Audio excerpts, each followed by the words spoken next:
Assalamualaikum warahmatullahi wabarakatuh. Selamat malam, selamat siang, selamat pagi, dan juga salam Om Swastiastu, Namo Buddhaya, salam kebajikan, salam Latis. Terima kasih kawan-kawan yang telah terus menyaksikan tayangan dari Latis YouTube ini. Terima kasih juga atas kehadirannya. Terima kasih atas like, subscribe, share dan komennya. Terima kasih banyak atas kehadiran teman-teman semua di YouTube Latis ini. Dan juga selain itu, saya juga bicarakan pada malam ini, hari ini adalah tentang kekuasaan sipil di masa Orde Baru atau di masa kekuasaan rezim Soeharto. Nah, di sinilah yang kita lihat bahwa pertama kali yang dilakukan oleh Soeharto adalah untuk meredam kekuatan berpikir dalam masyarakat sipil di bangsa ini. Itu yang pertama. Lalu dia juga membuat bombastis kalimat-kalimat yang berulang-ulang, yang dia bikin produksi massal secara masif, yaitu lewat TV, radio, dan juga koran, bahwa ini ada pemerintahan yang baik, pemerintahan yang mendukung ekonomi, yang mendukung keberadaan dari ekonomi, sistem yang dibuat adalah kekuatan ekonomi baru, juga melihat rakyat sebagai bagian dari tujuan dari kehadiran mereka, dan juga ingin mengenyahkan musuh-musuh negara seperti komunisme yang sangat dimusuhi oleh Islam dan TNI dan juga oleh lainnya. Nah, inilah yang terjadi.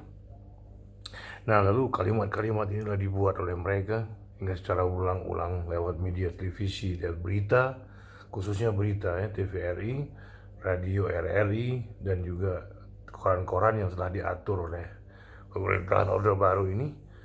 Jadi segala sesuatu yang mendukung kebijakan pemerintah itu dia gembiorkan, dan lalu dia padatkan menjadi sebuah kalimat yang memang semua orang hingga akhirnya memahaminya hanya itu toh, bahwa pemerintah membuat sebuah kebaikan pada masyarakat. Itu sama polanya, tapi lain caranya, lisannya, penulisannya, tapi memiliki makna yang sama, baik lisan, tulisan, dan maupun diskusinya, seperti itu ya. Nah, jadi itu yang dibuat. Udah kehebatan mereka, dan mereka sudah rancang sebelum-sebelumnya. Nah, lalu kekuatan kedua yang mereka redam adalah kekuatan-kekuatan yang sangat mengganggu bagi pemerintahan ketika itu, yaitu Islam. Nah, disinilah Islam mereka buat sebuah pengaturan ulang terhadap yang namanya Majelis Ulama Indonesia. Nah, disinilah untuk melabelkan cara berpikirnya hingga umat Islam ini tidak bisa berpikir secara leluasa lagi. Karena apa? Sudah ada MUI, lembaga yang dia bentuk dan dia adakan untuk meredam semua gejolak-gejolak yang ada di wilayah ini dengan kelompok-kelompok baik dari NU maupun Muhammadiyah yang sudah dia kondisikan sejak awal. Jadi seperti itu ya. Jadi mereka sudah membuat sebuah rancangan yang sangat besar untuk meredam cara berpikirnya, hingga apa? Cara berpikir masyarakat Muslim ketika itu dibuat flat dan seragam. Inilah yang cara berpikirnya militer. Nah, lalu selain itu juga ada lagi hal-hal yang mereka buat, yaitu bahwa area-area yang sangat-sangat kondusif untuk terjadinya sebuah kemarahan, kekesalan, apapun bentuknya, itu mereka redam dengan MUI ini. Seperti itu. Jadi MUI ini merupakan alat dari kekuasaan Orde Baru untuk mereka scoop menjadi sebuah area yang melawan ketidaksetujuan pada sikap-sikap pemerintah. Seperti itu ya. Ini yang telah terjadi. Nah, inilah yang terjadi teman-teman semua, bahwa bangsa ini telah diatur sedemikian rupanya. Nah, lalu Dan lalu umat Islam pun dibuat sebuah partai, dibuat kotak-kotak, pengkotakan seperti apa? P3 itu berdesakan, berjubelan. NU, Muhammadiyah, Muslim, apapun namanya di situ kumpul di dalam P3. Seperti itu. Nah, lalu PDIP yang sangat anti sekali pada Soeharto, tapi tidak bisa berbuat apa-apa. Karena apa? Orang-orang yang dalam PDIP ini adalah orang-orang yang memang yang dicap stempel kepalanya oleh Soeharto. Demikian juga P3 dicap stempel kepalanya oleh Soeharto. Nah, jadi semua hal yang sudah mereka amankan itu adalah Islam lebih dahulu. Inilah yang sangat-sangat luar biasa dalam pemikiran mereka. Hingga umat Islam itu sangat tawadu dan sangat terkekang hingga tidak bisa berbuat apapun. Dan lalu ketika buat acara ada perizinan RT, RW, kelurahan, kecamatan, dandim, korem, lalu Pangdam, Polda, pertama Polsek, Polres, lalu apa lagi, Kapolresta, lalu apa lagi, Kapolda, baru ke Kapolri. Waduh, itu sengaja dibuat seperti itu biar acara itu tidak bisa berlangsung dengan baik. Karena apa? Orang jenuh untuk berurusan dengan jalur-jalur yang ada strukturnya ini, yang sengaja dibuat hingga kegiatan-kegiatan pun hingga dapat dikontrol dengan sangat masif dan kuat. Nah, selain itu juga yang mereka lakukan adalah dengan melakukan sebuah pembiaran ormas-ormas yang pro pada militer, yang berbuat sesuka hatinya, memeras warung, jadi menguasai warung, lalu menguasai wilayah, khususnya wilayah-wilayah yang memiliki jalur-jalur ekonomi seperti pelacuran, minuman, dan segala lain sebagainya. Mereka membebaskan ormas-ormas tersebut untuk beroperasi seenak udahnya aja. Nah, hingga apa yang terjadi? Hingga mereka tidak bisa, mereka dengan leluasa bermain uang hingga lupa pada kekuatan bahwa mereka sedang, ya itulah memang dunia preman. Memang mereka sengaja ciptakan hingga kekesalan itu hanya muncul antara mereka, jadi tidak langsung ke pemerintah. Itulah hebatnya, jadi diredam emosi orang hanya untuk setingkatan mereka aja. Tapi apa? Pemerintah sudah memberikan wilayah untuk mereka mengisi perut untuk anak buahnya dan diri mereka. Nah, hingga apa? Pasar juga mereka berikan kepada preman, bagi hasil dengan nanti bagi hasil dengan cukong-cukong Pemda yang mengatur namanya, dan terus. Nah, ini dibuat terus-menerus begitu seperti itu. Nah, hingga masyarakat sipil pun terbuai dengan asiknya, nikmatnya korupsi dan nikmatnya bermain pemerasan di lingkungan masyarakat yang terjadi ya. Demikian juga ngurus KTP di kelurahan dengan uang segala macam dengan komplit dan disulit-sulitkan segala macamnya. Hingga itu dibiarkan oleh dia.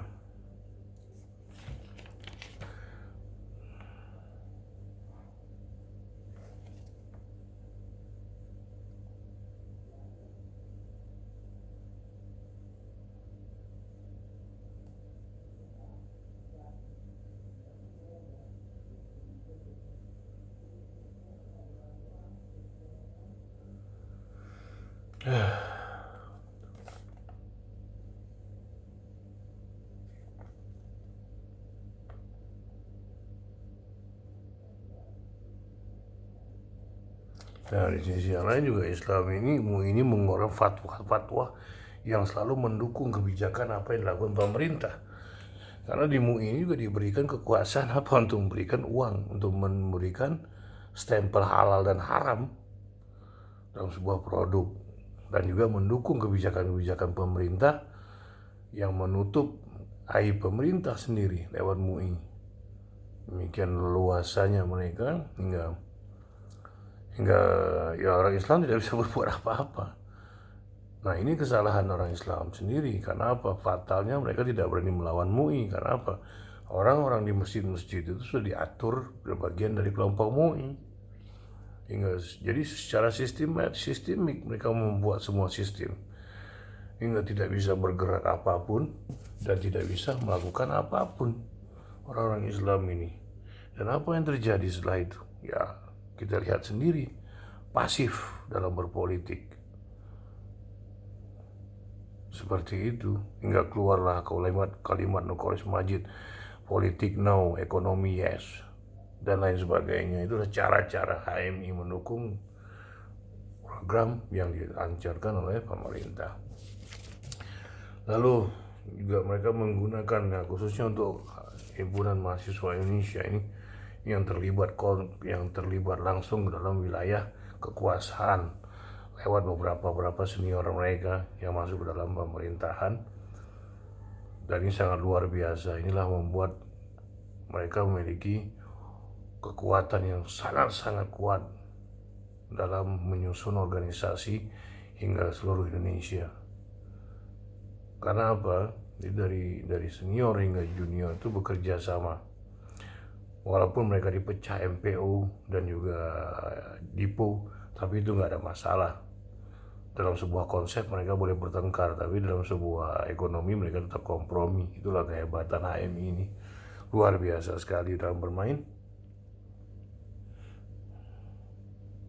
Nah, lalu juga ada beberapa seperti buletin-buletin kampus,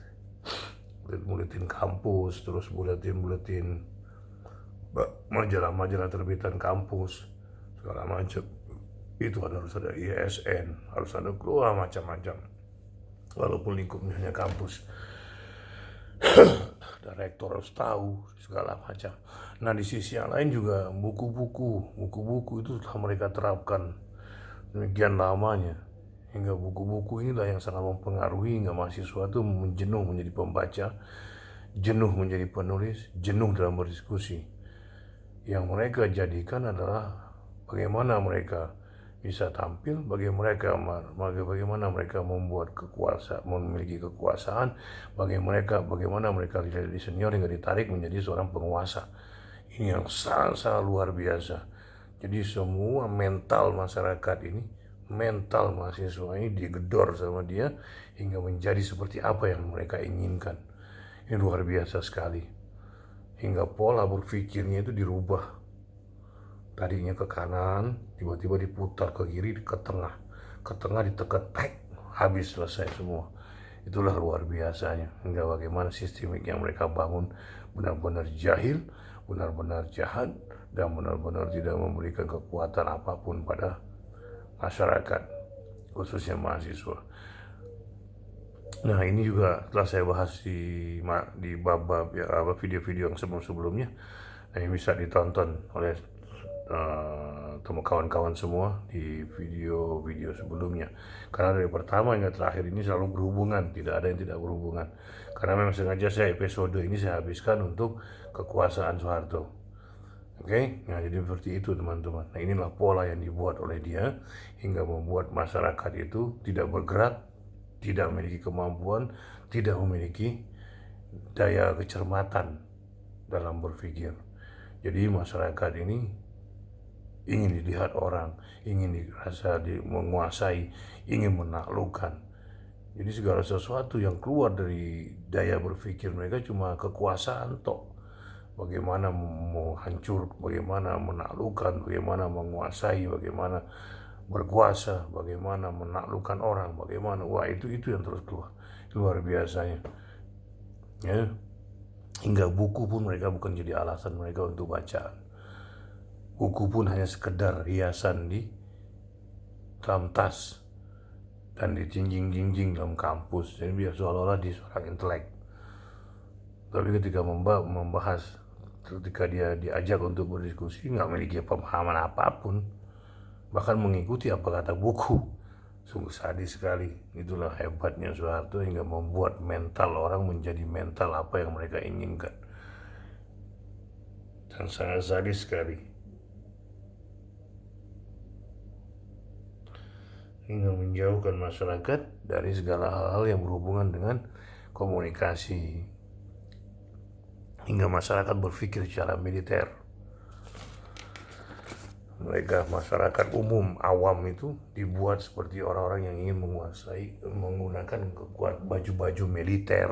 Ormas-ormas senang dengan pakai baju-baju loreng, dengan pakai topi-topi loreng seperti gagah-gagahan, lalu pakai celana loreng, baju loreng. Aduh, itulah yang mereka buat. Masyarakat awam sangat suka sekali dengan hal seperti itu. Demikianlah teman-teman semua, demikian dahsyatnya Soeharto membuat sebuah area yang disebut masyarakat sipil, rakyat sipil itu tidak bisa berpikir. Mereka hanya berpikir bagaimana pemerintah berpikir. Inilah yang terjadi pada masa itu, dan ini sangat-sangat dahsyat sekali. Bahkan di dunia pendidikan sekalipun, bahkan yang lulusan luar negeri, ketika dia pulang dia tetap berpikir seperti sebelum dia sekolah ke luar negeri. Itu luar biasanya sekali, dan antik, hebat, dan aktual sekali dengan fakta-fakta yang ada. Seperti itu. Inilah yang terjadi teman-teman semua.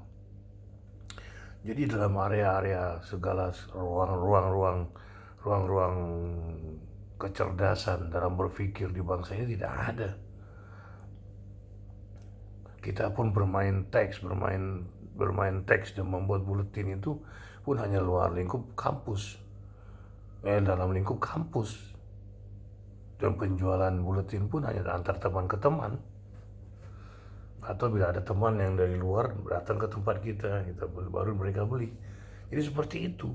Jadi cara-cara seperti ini mereka padatkan hingga mereka tidak memiliki kemampuan apapun. Seperti itu. Inilah yang dahsyatnya sekali. Demikian juga ketika ada sebuah kejadian-kejadian penting, mahasiswa tidak berpikir apapun. Karena apa? Mahasiswa tidak bisa berbuat apa-apa. Karena apa? Mahasiswa terbelah menurut ideologi masing-masing. Demikian juga masyarakat sipil tidak mau berurusan dengan politik karena berat. Karena mereka tidak bisa berbuat apapun. Sebabnya apa? Ya itu tadi. Tekanan, pressure group ini yang mereka mainkan. Preman-preman ini yang mereka sebar kemana-mana. Jadi biar tidak terlihat seperti tentara yang turun, preman ini yang mereka kedepankan. Jadi seolah-olah masyarakat dan preman yang berkelahi. Jadi seperti itu yang terjadi. Nah, jadi inilah yang terjadi teman-teman, bahwa interaksi yang terjadi pada masa itu adalah sangat luar biasa. Tidak diberinya kebebasan berpikir, tidak diberinya kekuatan untuk berpikir, tidak ada kemampuan masyarakat untuk bergerak. Karena apa? Karena sudah setel akalnya, hatinya, dan jiwanya mereka bisa tahan, mereka bisa kendalikan dengan sangat kuat. Sungguh luar biasa sekali. Inilah yang terjadi teman-teman. Zaman Soeharto itu mental mereka bisa mainkan. Karena itu tadi sistem yang secara sistemik dibuat. Bila ada anak ekstapol tidak boleh kuliah, tidak boleh masuk tentara, masuk polisi, tidak boleh. Dan itu pun kalau masuk kuliah itu harus khusus diawasi, kontrol, dan lain sebagainya. Dahsyat sekali. Ini yang terjadi teman-teman semua. Nah, inilah yang realitasnya Soeharto, hingga begitu bebalnya masyarakat, hingga karena apa? Karena dibuat secara sistemik, dibuat secara gradual, sustainable, apalagi kalimatnya continuous. Karena dari generasi ke generasi. Nah, termasuk juga gaya-gaya orang-orang yang menjadi elit saat ini bersama oligarki, sama orang-orangnya. Hasil didikan pada masa itu. Akhirnya mungkin ya seperti ini yang terjadi. Percaya diri aja jadi seorang presiden. Percaya diri aja jadi seorang menteri. Pemahaman nanti. Setelah menjabat kelimpungan. Jadi seperti ini teman-teman semua. Ini realitasnya yang terjadi. Inilah hasil-hasil didikan Orde Baru semua. Tidak kreatif. Seperti itu. Karena semua pembangunan gerak ruang bangun ini adalah hasil dari rencana pembangunan Soeharto semuanya. Dari Soekarno, Soeharto, demikian juga dari Megawati tidak buat apa-apa, SBY tidak buat apa-apa. Lalu ya SBY 2 periode, Jokowi baru melaksanakan apa yang telah ada. Yang dalam konsep yang telah direncanakan bertahun-tahun baru dilaksanakan. Inilah yang terjadi. Jadi kreativitas itu ada ketika ada desakan, ketika memang harus diadakan. Seperti inilah hasil produksi Orde Baru semua. Hingga berani mencalonkan diri jadi presiden. Sementara kualitasnya tidak ada. Gimana jadi presiden? Karena modal uang. Ini yang terjadi. Inilah hasil kreativitas. Orang-orang yang memiliki pengetahuan, orang-orang yang memiliki kemampuan berpikir, orang-orang yang memiliki kekritisan, orang-orang yang memiliki dasar untuk berpikir, orang yang memiliki pemahaman tentang politik, ekonomi, budaya, hankam, tidak pernah diajak dalam sebuah kompromi. Kenapa? Karena takut mengganggu mereka. Kenapa? Karena mereka harus mengajak orang-orang yang ada di bawah mereka. Biar apa? Taat dan tunduk. Karena telah dibantu seperti itu. Ini yang terjadi teman-teman semua. Jadi kerusakan itu bukan dari sekarang. Tapi ini adalah hasil dari kerusakan yang dibuat di masa lalu. Jadi jangan dibangkit-bangkitkan sekarang karena ada media internet ini. Bukan. Karena apa? Daya berpikirnya dihancurkan. Hingga apapun yang masuk ke Indonesia dinikmati. Dan ini proses dari masa lalu, bukan dari kekinian. Kekinian ini adalah ekses dari apa yang telah dilakukan di masa lalu. Ini harus kita pahami bersama. Yang harus dikoreksi adalah masa lalu. Akibatnya ya kekinian.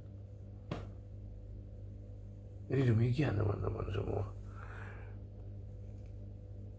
Jadi apapun yang kita lakukan itu berdasarkan ke masa lalu, bukan kekinian. Jangan dibawa tarik ke kekinian. Kekinian karena ada TikTok, karena ada ini, ada itu, bukan. Karena dari masa lalu ini yang dibawa. Seperti itu.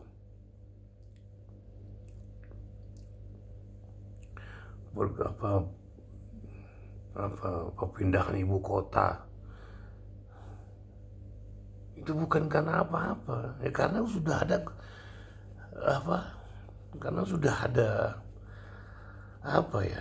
ada keinginan dari dulu biar meninggalkan sisa-sisa yang disebut kreativitas, biar bisa namanya tetap unggul. Itu aja tujuannya. Karena apa? Karena itu tadi, ketidakkemampuan berpikir untuk mengunggulkan yang lain, maka harus buat sebuah hal yang baru, kota baru. Itu aja idenya. Jadi kayak itu teman-teman semua. Jadi jangan kita melihat segala sesuatu jauh sekali, tidak usah. Karena inilah ekses dari masa lalu yang menghasilkan generasi pemimpin-pemimpin seperti ini. Kayak gitu. Nah, akibat dari hal-hal yang seperti inilah kita menjadikan bangsa ini seperti ini, khususnya umat Islam, berpikir radikal, menerima ajaran yang gak jelas, HTI, Wahabi, padahal Muhammadiyah dan NU sudah ada sejak dulu.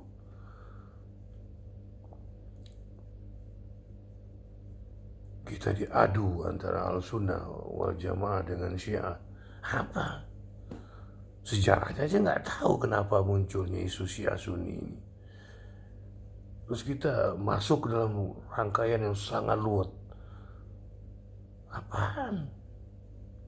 Karena yang buat sendiri pun isu ini ada orang-orang yang memang tidak bisa berkembang di bangsa ini ajarannya. Bahkan sudah banyak orang yang menolak kehadiran mereka. Ini seperti itu. Jadi isu ini dibawa ke dalam bangsa ini. Di Timur Tengah gagal, dibawa ke Indonesia sekarang. Dan konyolnya yang bawa itu orang-orang yang merasa dirinya memiliki pengetahuan, padahal tidak memiliki pengetahuan sama sekali, baik agama maupun sosial politik, karena tidak memahami konteks awal Indonesia ini.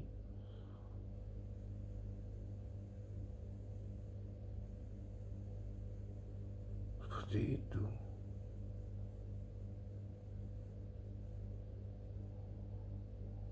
Dan dihantam lagi akar budaya bangsa ini, bahwa wayang haram. Siapa dia? Wayang sebelum ada mereka udah ada duluan. Bahkan sebelum ada ajarannya dari dari zaman kerajaan dulu sudah ada wayang. Ini kok melarang sana sini, siapa dia? Jadi seperti itu. Nah, jadi konteks ini harus kita pahami bersama. Jadi pemahaman terhadap ketidakmampuannya berpikir rakyat sipil itu akibat ulah dari masa lalu kita, dari kekuasaan rezim yang disebut dengan Orde Baru, yang menghasilkan gestok gerakan 1 Oktober atau yang disebut namanya selalu G30 SPKI. Ini terus yang mereka mainkan.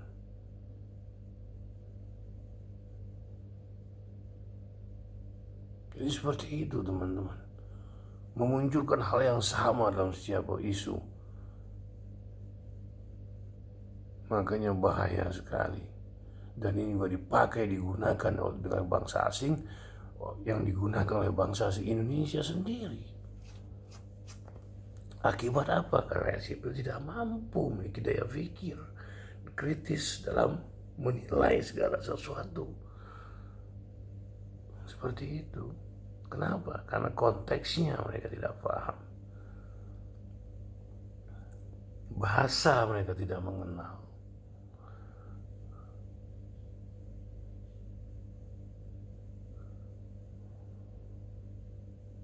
Dan juga mereka selalu diarahkan, tidak pernah diberi kebebasan. Cita-cita aja sudah diciptakan dari sejak kita SD. Insinyur, ABRI, dokter. Itu terus menerus. Ini sebuah kebanggaan. Itu yang terjadi.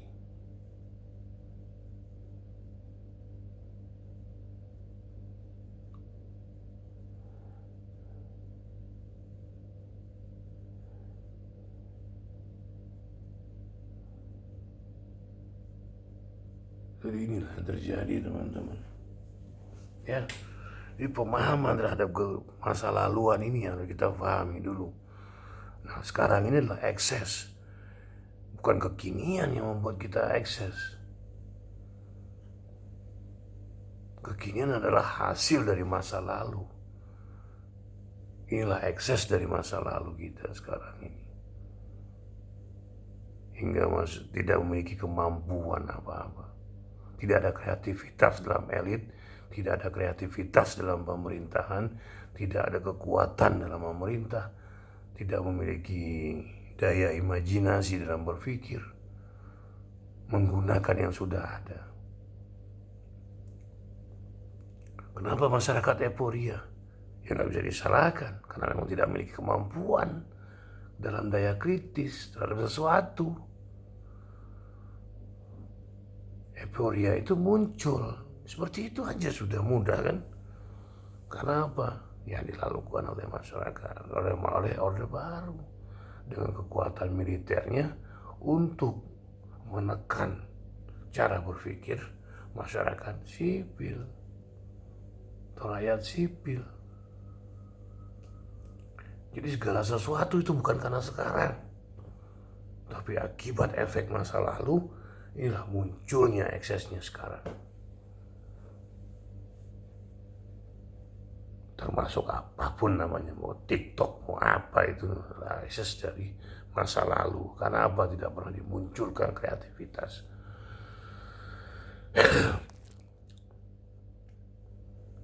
Jadi ini harus kita kuatkan. Cara berpikir untuk mengenyahkan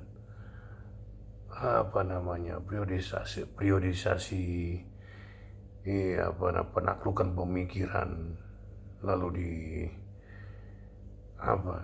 diseragamkan pemikiran, digunakannya produksi masif kalimat-kalimat yang seragam secara berulang-ulang.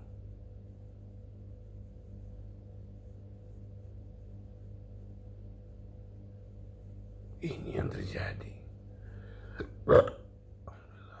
Ini harus kita pahami. Ini harus kita lakukan. Rubah diri kita.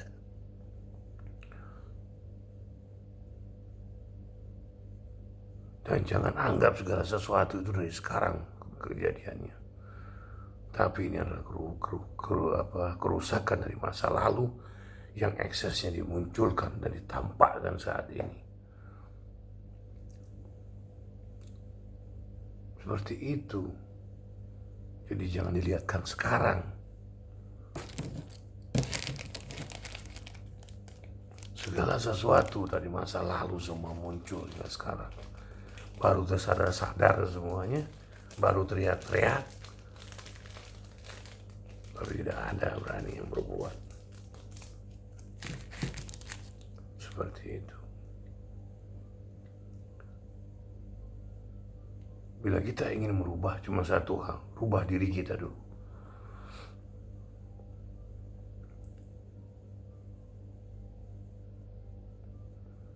Berbuat untuk diri kita dulu.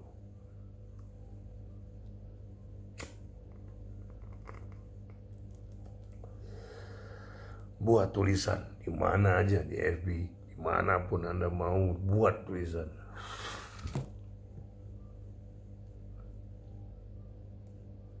Angkat segala hal yang memang menurut kalian merusak.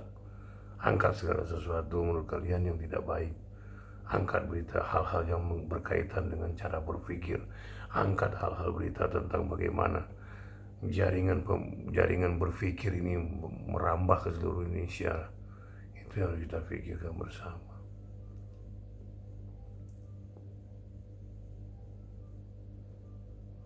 Inilah yang harus kita kaitkan bersama. Saya membawa latih ini memang tidak populer. Kenapa? Karena inilah yang saya harus angkat pertama. Jadi hal-hal yang pertama yang kita angkat ini bukan apa yang ada saat ini, tapi masa lalu dulu kita angkat, kita gerakkan, kita munculkan semua permasalahannya.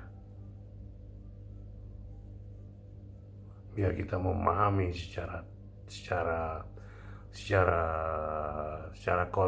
konteksnya.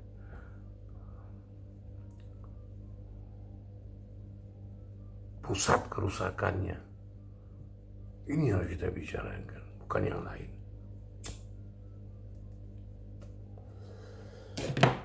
Itu yang harus kita bicarakan, teman-teman, bukan yang lain.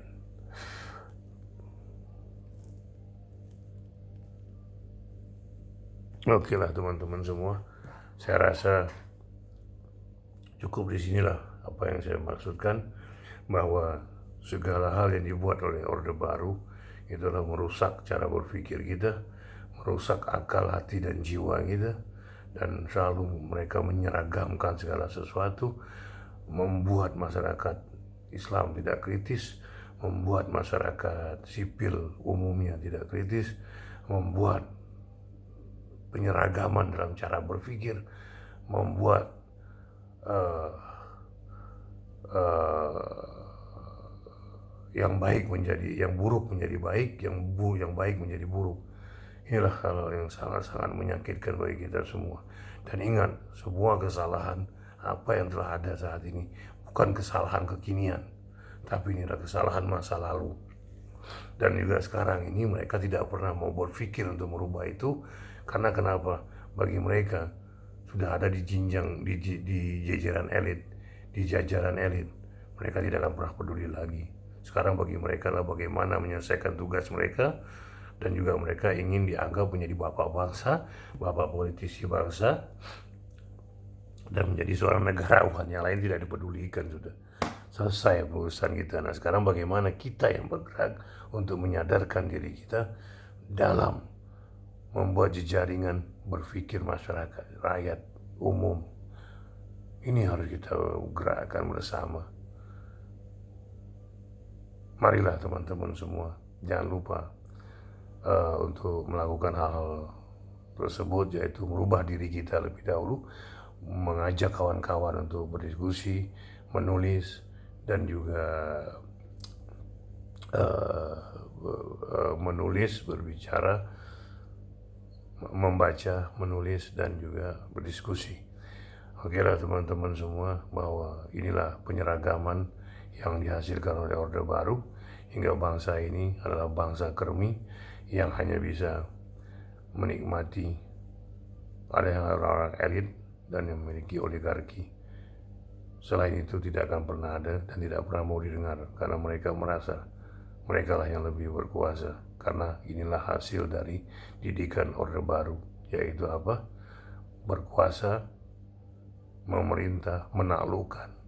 Itulah bagian dari otak dari orang-orang yang berkuasa. Terima kasih atas perhatiannya.